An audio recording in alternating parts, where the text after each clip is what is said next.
কি রান্না করেছিস বল। এই যে দেখো, প্রথমে করেছি পেঁপে সেদ্ধ, আর গোল করে পেঁয়াজ কেটে নিয়েছি, শসাও নিয়েছি, আর সেদ্ধ দিয়ে খাবো একটা বোম্বাই লঙ্কা নিয়েছি।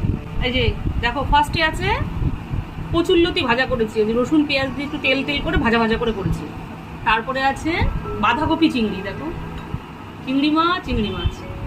আর সবশেষে আছে পাকাল মাছ। পাকাল মাছটা আজকে ঝাল ঝাল করে সুন্দর করে মাখা মাখা করে করেছি। এবার সব তো বলে ফেললাম, এবার বলো কি দিয়ে খাবো, তাড়াতাড়ি বলো। তুই তো পাকাল মাছ ভালোবাসিস, পাকাল হ্যাঁ। মাছ দিয়েই খা। আচ্ছা ঠিক আছে, তাহলে পাকাল মাছটাই নিলাম। ঠিক আছে, এই একটুখানি ঝোল নিলাম, একটু পাকাল মাছ নিলাম, আর একটা মধ্যের পিস নিলাম, একটু আলুও নিলাম। এইবার একটু মাখলাম,